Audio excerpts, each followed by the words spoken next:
Hello students. तो last time हम thermodynamics discuss कर रहे थे और थर्मोडायनेमिक्स में हमने बात की थी बेसिक टर्मिनोलॉजी की, राइट। तो जिसमें हमने सिस्टम की बात की थी, सराउंडिंग की बात की थी, बाउंड्री की बात की थी, टाइप्स ऑफ सिस्टम की बात की थी। इसके अलावा हमने बात की थी एक्सटेंसिव और इंटेंसिव प्रॉपर्टीज़ की बात की थी, थर्मोडायनेमिक प्रोसेस की बात की थी। देन नेक्स्ट है reversible process and irreversible process. Okay, देखो बेटा, हम किसकी बात करने वाले हैं? रिवर्सिबल प्रोसेस और इरिवर्सिबल प्रोसेस, राइट। और रिवर्सिबल प्रोसेस है ना। तो बेटा रिवर्सिबल प्रोसेस है और दूसरा इरिवर्सिबल प्रोसेस है, इरिवर्सिबल प्रोसेस। ओके, तो रिवर्सिबल प्रोसेस में बेटा क्या होगा? Driving force. तो इसमें अगर मैं बात करूं तो आप इसमें ये कहते हो driving force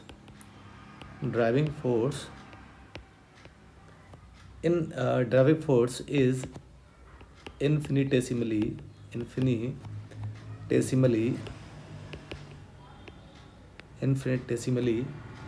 greater than the opposing force,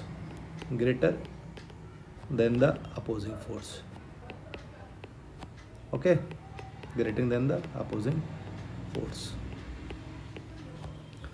देखो बेटा, रिवर्सिबल प्रोसेस में क्या बोला है बेटा? Driving force is infinitesimally greater than the opposing force. कहने का मतलब ये कि system and surrounding which is appears to be in equilibrium, है ना। तो सिस्टम और सराउंडिंग कैसा है बेटा? रहता है इक्विलिब्रियम में। अगर ये मैंने कोई सिलेंडर ले लिया और सिलेंडर के अंदर गैस है, राइट। तो सिलेंडर के अंदर गैस है और ये सराउंडिंग है ना। तो सिस्टम और सराउंडिंग ये दोनों कैसे बेटा रहेंगे? दोनों इक्विलिब्रियम में रहेंगे, है ना। कैसे रहेंगे बेटा? इक्विलिब्रियम में, सिस्टम एंड सराउंडिंग। तो suppose pressure of the system means pressure of the system क्या है? P gas, and pressure of the surrounding P external कह सकते हैं, राइट। बट ये देखा जाता है कि रिवर्सिबल प्रोसेस में बेटा क्या होता है? पी एक्सटर्नल प्रेशर और pressure of the gas almost equal. और आप कह सकते हो change in pressure, that is change in pressure कितना होगा बेटा? 0, राइट।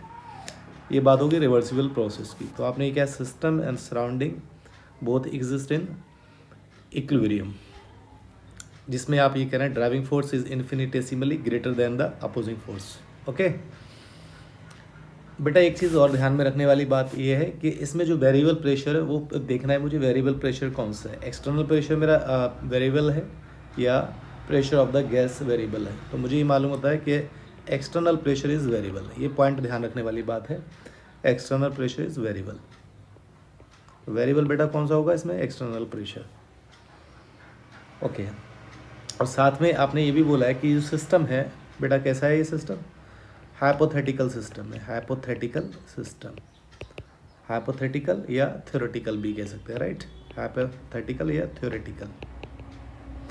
फिर इसमें एक और बात की जा सकती है कि कितना टाइम लेगा इसमें। तो टेकन इनफाइनाइट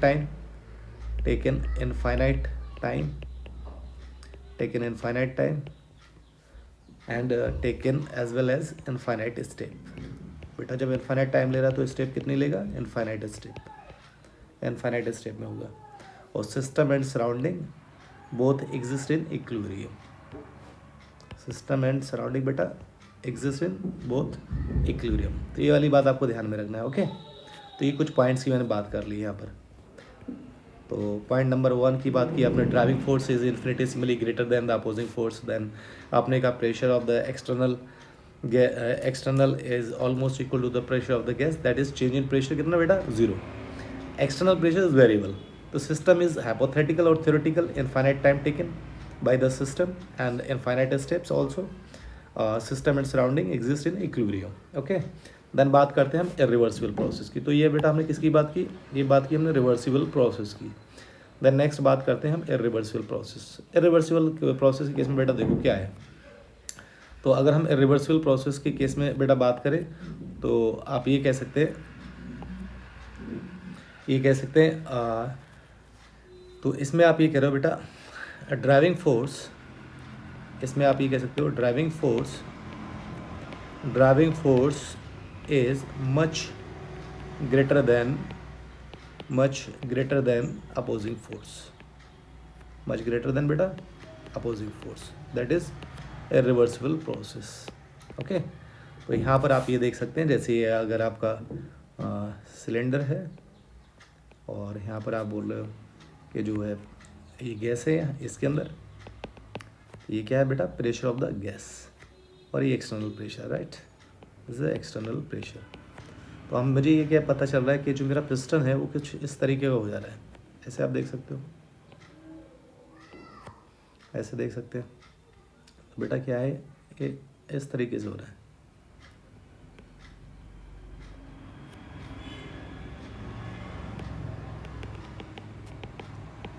तो यहाँ से मुझे ये पता चल रहा है बेटा कि pressure of gas is greater than pressure of external pressure. तो इसमें बेटा कांस्टेंट क्या है, constant here is external pressure is constant. Okay, then बात करेंगे इसमें कितनी स्टेप इन्वॉल्व होंगी। देयर इज सिंगल स्टेप, है ना, सिंगल स्टेप यूज्ड, या आप कह सकते हैं finite step, number of finite step used. और फाइनाइट स्टेप यूज़ होंगी तो बेटा कितना टाइम लगेगा इसमें, फाइनाइट टाइम। ओके, प्रोसेस बेटा कैसी होगी, process is a real process, तो process is a real process. तो जितना भी नेचुरल प्रोसेस है वो दीज आर इरिवर्सिबल प्रोसेस। तो जितने भी नेचुरल प्रोसेस होंगे बेटा वो कैसी होंगी, आपकी इरिवर्सिबल प्रोसेस होंगे। तो हमने यहाँ बात की है रिवर्सिबल एंड इरिवर्सिबल प्रोसेस की। तो बेटा ध्यान में रखने वाली बात क्या है, रिवर्सिबल प्रोसेस में आपने कहा driving force is infinitesimally greater than the opposing force, और जबकि आपने इरिवर्सिबल प्रोसेस में कहा driving force is much greater than the opposing force. Okay, then next बात करते हैं इसमें state function and path function की। तो इसके अलावा आप ये प्रोसेस एग्जाम्पल्स देख सकते हैं, रिवर्सिबल प्रोसेस की एग्जाम्पल्स हैं, इरिवर्सिबल प्रोसेस की एग्जाम्पल्स हैं। देन हम नेक्स्ट बात कर सकते हैं इसमें state function and path function की। तो बेटा स्टेट फंक्शन देखो, स्टेट फंक्शन बेटा क्या होता है, state function which depends on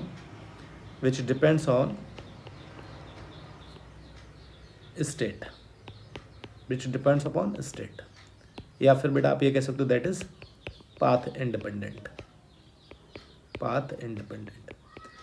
independent is called state function. जबकि अगर आप बात कर रहे हैं पाथ फंक्शन की, तो पाथ फंक्शन आप कहेंगे डिपेंड्स अपॉन पाथ। ओके, बेटा आप क्या बोल रहे हैं, depends on path, that is path functions. तो यहाँ एग्जांपल्स है, जैसे इनिशियल एंड फाइनल स्टेप की बात करें, जिसमें मैंने यहाँ एग्जांपल ले रखा है। तो स्टेट 1 से आप स्टेट 2 में जाएँ, तो आप चाहे स्ट्रेट जाएँ चाहे अप एंड डाउन के थ्रू जाएँ, तो इस बात पे डिपेंड कर रहा है state function initial and final step पर। इस पर नहीं डिपेंड कर रहा है कि आपने रूट क्या यूज़ किया है, right, that is path independent है, इसे हम कहेंगे स्टेट फंक्शन। ऐसे ही आप देख सकते हो, इस तरीके से मान सकते हैं आप कि सपोज़ ए पॉइंट है, ए पॉइंट से बी पॉइंट पर जाना है मुझे, और एक पाथ मेरे पास ये है और दूसरा पाथ सपोज़ ये है, initial final point, and then next path ये है सपोज़। यहाँ पर अगर मैंने ये कंसिडर कर लिया कि ये T1 है, T2 है, ये T3 है, तो तीनों का इनिशियल एंड फाइनल पॉइंट बेटा कैसा है, सेम है। बट आपने साथ में ये भी कहा कि पाथ इंडिपेंडेंट है, तो तीनों में रिलेशन क्या होगा, तो तीनों में रिलेशन क्या होगा, T1 equal to T2 equal to T3, ठीक है ना बेटा। तो ये पाथ पे डिपेंड नहीं कर रहा है, दैट इज़ स्टेट फंक्शन। तो इसके अलावा एग्जांपल्स आप ले सकते हैं, टेम्परेचर है, प्रेशर है, वॉल्यूम है, टेम्परेचर है, प्रेशर है, वॉल्यूम, और इंटरनल एनर्जी है डेल ई, या फिर डेल यू ले सकते हो, del H etcetera, these are the state functions. जबकि हम पाथ फंक्शंस की बात करें तो पाथ फंक्शन के केस में मालूम है एग्जांपल्स, बेटा एग्जांपल्स क्या हैं, तो आपको मालूम वर्क, हीट है, या फिर आप कह सकते हैं हीट कैपेसिटी। तो these are the examples of path function which depends upon the path. Okay, तो बेटा ये बात कर ली हमने स्टेट फंक्शन और पाथ फंक्शन की। ओके, तो मेरे ख्याल से यहाँ तक बात समझ में आई होगी कि स्टेट फंक्शन क्या है और पाथ फंक्शन क्या है, राइट। अगर यहाँ देखें हम, जैसे मैंने एग्जांपल्स लिखे हैं, temperature, pressure, energy, volume, mass, these are the state function properties because their values don't rely on path. Okay, then इसके बाद हम यहाँ बात कर लेते हैं, कुछ एग्जांपल्स मैंने यहाँ पर लिए। तो अब मुझे ये देखना है कि रिवर्सिबल प्रोसेस में वर्क ज़्यादा होगा या इरिवर्सिबल प्रोसेस में। तो अगर पीवी डायग्राम में देखूँ तो ये मेरा बेटा कैसा है, पीवी डायग्राम है, ये पीवी डायग्राम है, पीवी डायग्राम है, और ये भी मेरा पीवी डायग्राम है। तो इसमें बेटा आप देखो कि पीवी डायग्राम में एरिया अंडर पीवी डायग्राम देखेंगे हम, area covered by under PV diagram. तो जिसमें एरिया ज़्यादा कवर्ड होगा बेटा तो उसका वर्क डन क्या होगा, ज़्यादा, है ना। तो अगर आप यहाँ देखें एरिया इस वाले बी पाथ बी में देखें तो एरिया कम कवर्ड है, पाथ ए में देखें मोर एरिया कवर्ड है। तो बेटा किस में ज़्यादा वर्क डन होगा, तो वर्क डन बेटा किस में होना है ज़्यादा, पाथ ए में। तो पाथ ए में वर्क डन ज़्यादा होगा जबकि पाथ बी में वर्क डन कम। ओके, तो आपने लिखा है in the work done on the following path B is given by the shaded portion in the picture, but the work done on the following path A is given by the shaded portion in the picture, right. अब बात कर लेते हैं work की। तो बेटा work को अगर डिफाइन करें हम तो वर्क भी देख सकते हैं। तो मुझे क्या करना है बेटा, वर्क को डिफाइन करना है। वर्क की अगर डेफिनेशन की बात करूँ मैं तो आप ये कह सकते हैं एनर्जी ट्रांसफ़र, बेटा क्या होगा, एनर्जी ट्रांसफ़र टू और फ्रॉम अ सिस्टम